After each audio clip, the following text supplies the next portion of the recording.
I'm Hanilen Santos, 34 years old. Naoperahan ako last year, May 13, ng bukol sa breast. May 13, May 27, sinabi ng doktor ko na mastectomy. Mastectomy, meaning tatanggalin yung buong breast kasi cancerous yung bukol. Invasive ductal carcinoma grade 3. So, after nun, hindi ako nagpa-opera. Hindi ako nagpa-opera kasi sabi, kala ko wala na. Okay lang, uminom ako ng kung ano-anong herbal, kung ano-anong mga prutas, gulay, kung ano-ano. Then, last year yon. This year, ng May,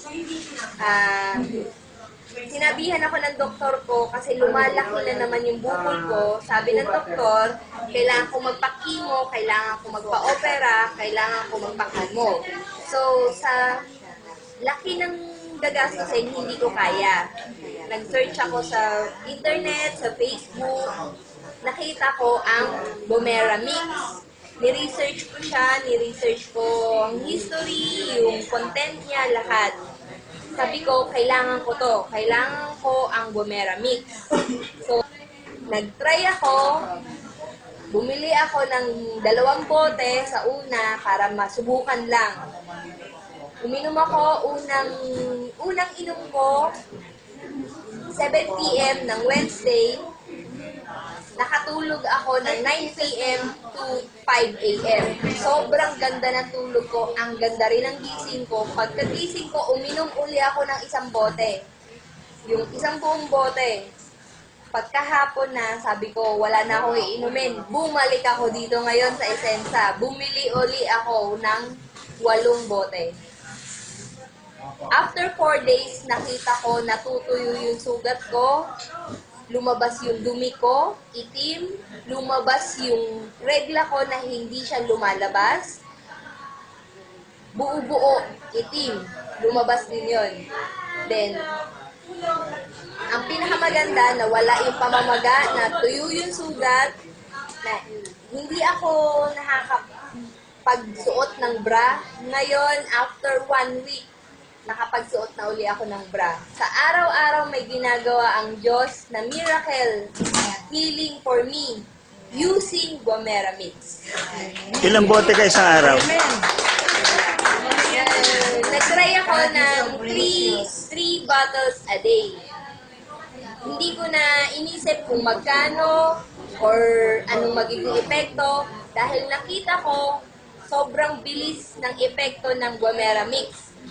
Sobrang kakaiba yung epekto niya sa mga ibang iniinom ko. Tinigil ko lahat ng iniinom ko. Nag-focus ako sa Bomera Mix. Ngayon, yung Bomera Mix, pinatayo ako ng husto, binigyan ako ng sobrang survivor will. Amen. Para makakilos ulit, mabigyan ng panibagong buhay. Gaano kalaki yung tumor mo? Ngayon, kasi laki na siya halos ng kamao. Kasi buong dede na merong tumor.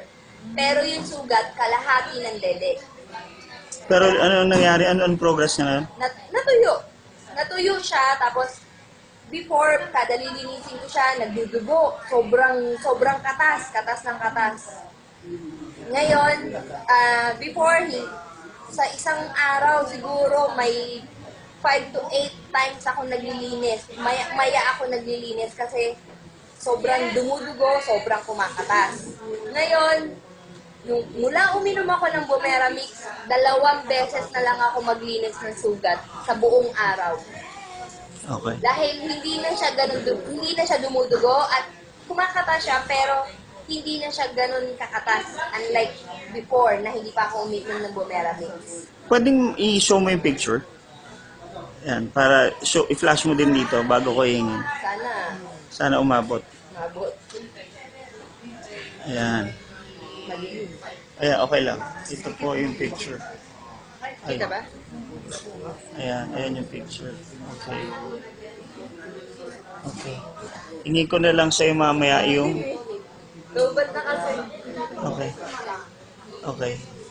Ang didi mo pag namaga, palibot ba'y matigas? Opo. Kasi nga po, meron, ano siya eh, yung buong dede ko na po may bukol.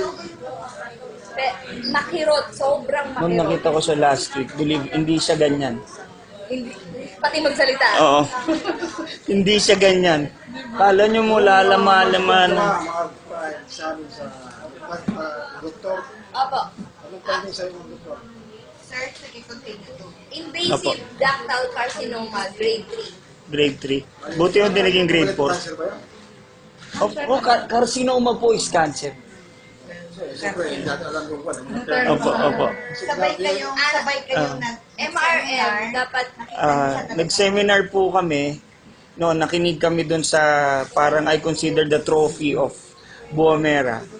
And nakita ko po yung itsura niya, as in sobra po siyang mahina. Hindi po ganito kaya Tsaka yung... iba yung complexion. Iba po. Dahil nung Ay, nandun ka pala noon, no? Tuesday, nandito ako noon. Wednesday, nakita naman Wednesday niya. kami. Wait lang.